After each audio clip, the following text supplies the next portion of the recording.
Assalamualaikum warahmatullahi wabarakatuh. Yang terhormat Pak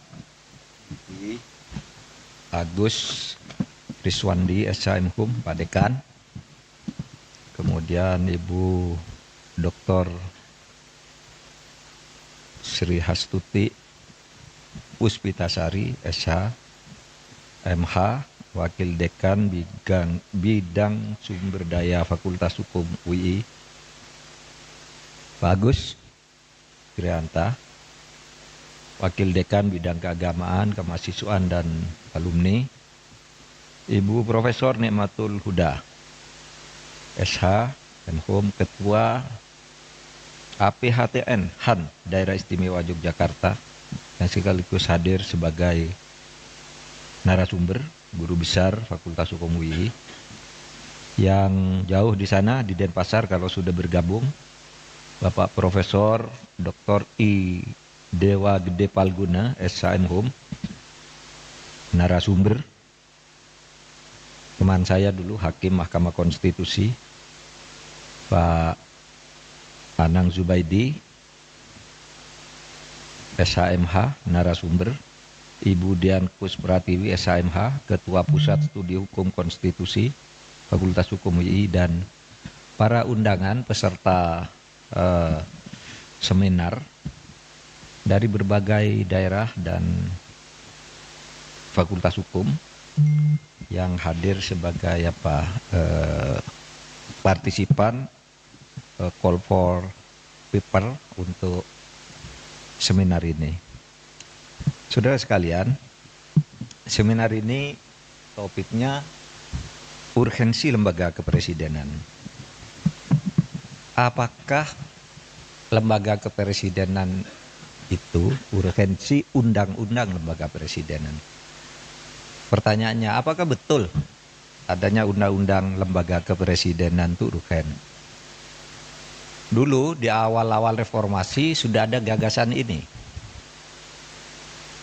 Bahkan sebelum reformasi, ketika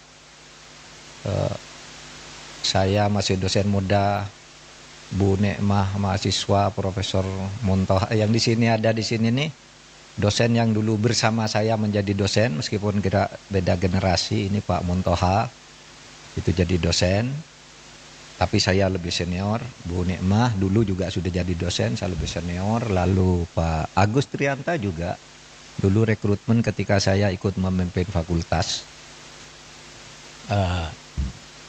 Yang lain nih, Pak Dekan nih generasi lebih baru lagi, dan yang lain-lain, saya ada Despan dan lain-lain, saya banyak baru kenal sesudah saya meninggalkan UII, dan sekali-kali datang mereka ini ikut hadir dalam pertemuan-pertemuan dosen, sehingga saya dulunya tidak satu tempat dan waktu ketika sama-sama mengajar di Fakultas Hukum UI. Pinter-pinter yang di sini karena seleksinya ketat. Nah, waktu saya dosen muda, lalu Pak Muntoha, Bu Nekmah ini masih mahasiswa dan dosen muda juga, itu zaman Orde Baru sudah ada usul undang-undang lembaga kepresidenan. Di era reformasi muncul lagi itu di tahun 2001, bahkan sudah pernah diusulkan, mentah sampai sekarang. Ditanyakan begini, apa penting tuh undang-undang lembaga kepresidenan? Ya penting. Itu seperti dikatakan Pak Dekan tadi, kalau banyak akrobat presiden itu salah satu penyebabnya katanya karena belum ada undang-undang kepresidenan. Padahal semua lembaga negara yang lain punya undang-undang khusus. Sudah. MA, BPK, DPR, MPR, sudah punya. KPK, KY, semua ada undang-undang sendiri. Masa presiden tidak, gitu persoalannya. Lalu, saudara sekalian, ketika ditanya kenapa dulu macet? Karena pertanyaannya itu urgensinya apa? Presiden tidak diatur undang-undang lah. Semua undang-undang itu sudah menyebut presiden. cuma tidak di satu undang-undang. Anda mau tanya di UUD 45 itu presiden lebih banyak diatur persyaratannya, pengangkatannya, masa jabatannya gitu. Beda misalnya dengan lembaga lain hanya diatur di sedikit lalu dibuatkan undang-undang. Presiden sudah banyak diatur. Di undang-undang lain, misalnya di undang-undang pemilu disebut presiden juga membatasi presiden. Di undang-undang ASN membatasi presiden. Di undang-undang BPK membatasi presiden juga. Disebut tentang tanggung jawab dan pengawasan terhadap presiden. MK, MA semua menyebut. Sehingga ada yang mengatakan tidak perlulah undang-undang kepresidenan gitu. Itu tertunda terus pada akhirnya. Karena kalau ditanya apa sih yang tidak membatasi presiden sekarang? Apa yang misalnya dilakukan oleh presiden yang tidak bisa diselesaikan menurut undang-undang? Semua bisa. Tidak harus pakai undang-undang kepresidenan. Gitu. Semua bisa. Kok masih perlu? Karena ini alasannya tadi. Bukan hanya karena tidak ada undang-undang khusus kemudian diperlukan karena memang di dalam prakteknya banyak masalah-masalah yang muncul dan itu sulit dicarikan penyelesaian hukum, baik itu hukum administrasi, hukum ke tata pemerintahan, ke tata negaraan dari undang-undang yang ada. Oleh sebab itu kalau ditanya nanti apa sih urgensinya, materi apa? Nah, kita bicarakan hari ini. Kalau bisa ini jangan berhenti. Pak Agus, Bu Nikmah, ini dong. Yang begini nih ditindaklanjuti hasil seminar ini kemunculnya naskah akademik. Ini loh pentingnya gitu. Mungkin tidak akan goal zaman sekarang. Nanti kita akali aja. Kita masukkan ke prolegnas. Biasanya kan orang takut untuk mengikat dirinya. Tiru aja model-model pembentukan undang-undang di mana undang-undang itu bisa saja ini berlaku pada misalnya 2 periode yang akan datang. Sehingga yang sekarang tidak merasa takut. Gitu.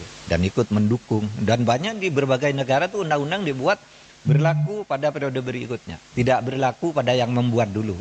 Meskipun itu biasanya kalau untuk yang menguntungkan, misalnya kenaikan gaji dan sebagainya, fasilitas itu tidak boleh berlaku pada orang yang membuat. Itu etika di seluruh dunia. Menaikkan diri sendiri, gaji diri sendiri. Nah, oleh sebab itu saya memaknai dan setuju dengan tema dan topik seminar ini, yakni mencari urgensinya untuk kemudian dibuat. Urgensi itu dijawab dengan apa? Kalau saya misalnya sekarang ini kok banyak ya akrobat-akrobat politik di mana kita sering terkaget-kaget ketika presiden tiba-tiba membuat kebijakan tertentu yang itu pasti rakyat tidak suka tapi tidak ada undang-undang yang melarang. Karena itu bukan pelanggaran hukum pidana, mungkin secara diam-diam itu abuse of power. Penyalahgunaan kekuasaan atau koalisi diam-diam dengan sebuah kekuatan. Nah, yang terakhir malah bukan hanya saat membuat presiden, saya minta maaf kalau menyebut kekisruhan belakangan ini apa yang banyak terjadi. Misalnya soal ijazah. Soal ijazah presiden ribut sampai sekarang. Masif sekali gerakannya. Itu apakah tidak bisa ditangkal agar tidak sampai terjadi suatu saat hal-hal seperti itu? Soal ijazah presiden asli itu atau tidak, itu pelanggaran hukum atau pelanggaran etik? Ini sebenarnya tidak akan terjadi soal pelanggaran itu kalau undang-undangnya ketat. Mengatur, mengantisipasi agar itu tidak terjadi dan kalau terjadi apa akibatnya. Misalnya kasus ijazah Pak Jokowi yang sekarang ini. Saya ikut bicara sebentar kemarin. Saya sih tidak, saya tidak peduli apakah ijazah Pak Jokowi itu asli atau tidak. Saya tidak peduli karena itu tidak akan ada akibatnya terhadap proses ketatanegaraan kita. Dalam arti begini, taruhlah misalnya, betul tuh ijazah Pak Jokowi palsu misalnya. Lalu ada yang mengatakan gini, kalau betul ijazah Pak Jokowi palsu, maka seluruh keputusan-keputusannya selama menjadi presiden itu batal. Tidak sah. Saya bilang enggak lah. Apa hubungannya? Itu kan hukum tata negara. Kalau pidana iya. Pidananya bisa. Kalau terjadi pemalsuan, itu karena kebohongan. Kebohongan publik karena pemalsuan. Itu bisa, tapi pidana itu tidak menyangkut ketatanegaraan ke orangnya. Kalau ketatanegaraan misalnya pengadilan memutuskan hari ini, presiden kemarin ijazahnya palsu, maka semua keputusan jasa ya bubar negara ini. Undang-undang pemilu dia yang buat, pemilunya udah selesai. Yang tanda tangan tuh presiden. Apa tidak sah? Yang mengangkat hakim-hakim tuh tanda tangannya presiden, hakim MK, hakim MA. Apa putusannya batal semua? Pengangkatan menteri diangkat oleh presiden dasar. Apa batal semua itu kebijakan perjanjian internasional dan sebagainya? Enggak. Enggak bakal tidak sah. Karena apa? Kalau pendekatannya hukum tata negara dan hukum administrasi negara, itu dalilnya itu keputusan yang sudah dibuat secara sah oleh kedua belah pihak, itu harus dijamin kepastian hukumnya. Wah, itu berlaku. Kalau salah ya sudah, misalnya kita kontrak dengan Cina, bikin jalan tol gitu, bikin kereta api gitu. Karena kita tidak senang lalu mau batal, ya Cinanya tidak mau. Kita terikat oleh hukum internasional juga dalam sengketa internasional. Atau kampus-kampus ini menjadi tidak sah semua ijazahnya. Karena apa? Yang mengangkat menteri, rektornya yang menandatangani ijazah itu. Menteri itu diangkat oleh presiden. Oleh sebab itu jangan terlalu ngelantur. Bicara keabsahan ijazah presiden kok dibilang lalu keputusannya tidak sah. Karena saya mengatakan begini, ini ada aja yang nanggapi. Saya lihat di TikTok. Seakan-akan apa? Mahfud MD sekarang sudah berubah. Sudah mendukung Pak Jokowi. Dia mengatakan bahwa kalau ijazahnya Pak Jokowi palsu, keputusannya tidak batal. Lah iyalah, bukan karena mendukung, memang begitu. Coba, teori apa yang bisa menyatakan itu? Kecuali pidana ya. Kalau pidana personal, bukan pada keputusan ketatanegaraannya. Iya, saya bilang. Yang saya katakan begini, ada yang tanya juga, Pak Mahfud, Anda kok nggak ikut-ikut nih? Ikut dalam gerakan menggugat ijazahnya Pak Jokowi. Saya nggak punya kepentingan. Apa? Kepentingan saya tidak ada. Makanya itu ditolak. Ditolak oleh pengadilan tuh bukan karena pengadilannya salah. Gini, mari saya jelaskan. Biar nanti saudara kalau mencari celah ngatur pelanggaran presiden yang terlanjur terjadi itu di undang-undang kepresidenan mau diatur bagaimana. Saya dengar paper yang masuk sudah banyak. Coba nanti dipilih butir. Ya begini. Yang gugat ijazahnya Jokowi ini pertama masuk ke gugatan peradilan perdata. Sudahlah, keabsahan ijazah kok digugat ke pengadilan perdata, pengadilan bilang bukan wewenang saya. Jadi benar pengadilan itu bilang, NO, saya tidak dapat menerima ini karena bukan wewenang. Tugas pengadilan itu bukan mencabut ijazah. Terus apa dong? Lagi pula, kalau perdata itu ya seperti teorinya perdata itu yang menimbulkan hak dan kewajiban.